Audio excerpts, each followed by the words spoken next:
යක් කරන්න නෙමෙයි නැත්නම් හිතන හිරිවට්ටලා කටු ගහනවා කියලා නෑ එහෙම කිසිම දෙයක් නෑ. හොඳ මේකෙන් තමයි කටු ගහන්නේ. වෛද්‍යතුමා මේ ගැන මොනවද හැදෑරීම මොනවද දැකලා තියෙන්නේ මොනවද පරීක්ෂණ ඔබතුමා නම් ප්‍රායෝගිකවත් මේවා කරනවා මම දැකලා තියෙනවා. අතනම ඕකේ පළවෙනි කර්මය මම කිව්වා අර එල්ලුම් කටු කියලා.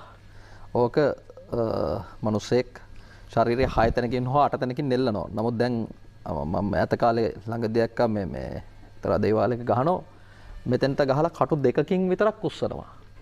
එතකොට ඒ කට්ට තව ලොකු වැඩි.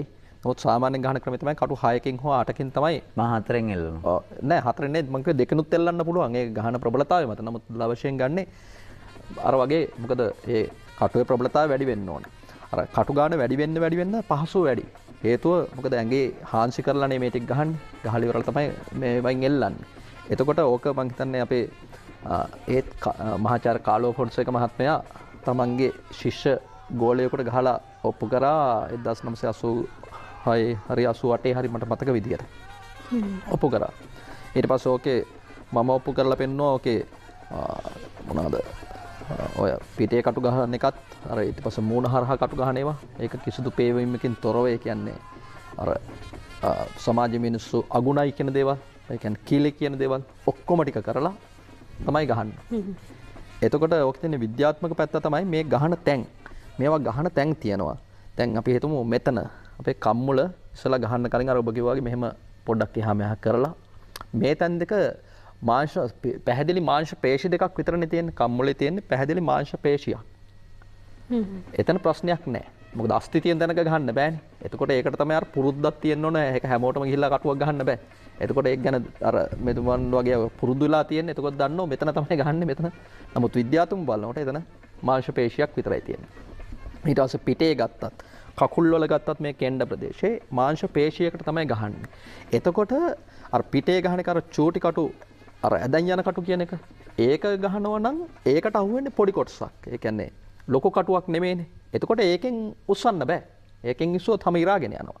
නමුත් ඒකට තමයි අර ලොකු කට්ට ගහන්නේ. ලොකු කට්ට ගහනකොට අපේ මාංශ පේශිය ඒකට මේකට රැඳෙන ප්‍රමාණයත් අපේ පේශියට රැඳෙන ප්‍රමාණයත් වැඩි. ඉතින් එතකොට ඒකත් ටිකක් අර මෙතුමන්ලා කිව්වට අර වේදනාවක් නැහැ කියලා වේදනාවක් නැත්තේම නැහැ. වේදනාවක් දැනෙනවා. ඉතින් නමුත් දරා ගන්න පුළුවන්. නමුත් ඕක දැන් අපි හිතමු මෙහෙම අපි පේ වෙලා හරි විද්‍යාත්මකව හරි මට කියනවා මට තනියෙන් කටුවක් ගහගන්න කියලා. එතකොට ඉතින් අපිට චකිතයක් තියෙනවා. ඒ ටික පොඩ්ඩක් අමාරුයි.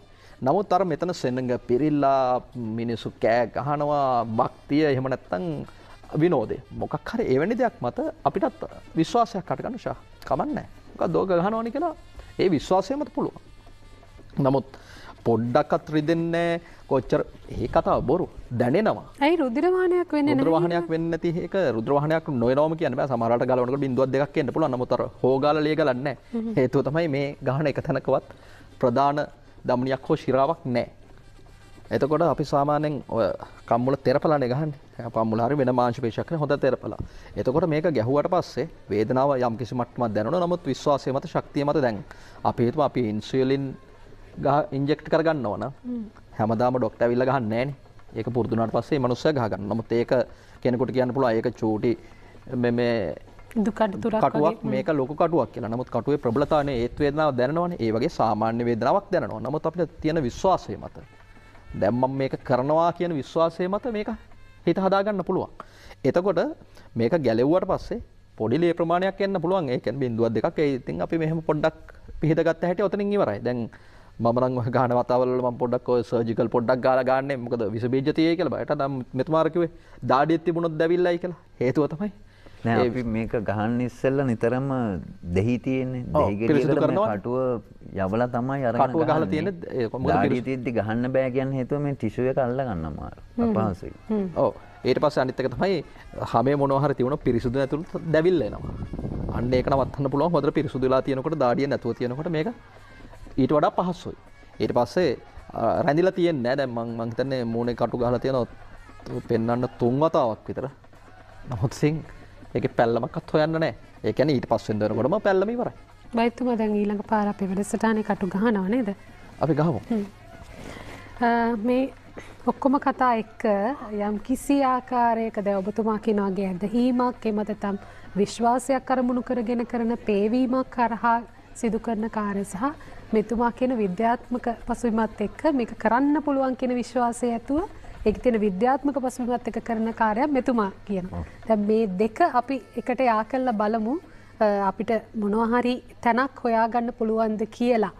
ඔබට මට තියෙන බුද්ධි මට්ටමේ හැටියට අපි දෙගොල්ලෝ උත්සාහ කරමු මේ දෙපැත්තේ තියෙන තර්කවල ස්වභාවය නිරීක්ෂණය කරන්නට. අපි ඒකයි මේ වැඩසටහන හරහා මේ ප්‍රායෝගිකව සිදු කරන බවට ඔබට පොරොන්දු වෙන්නේ. අපි පොරොන්දුවක් ලබා දෙන්නේ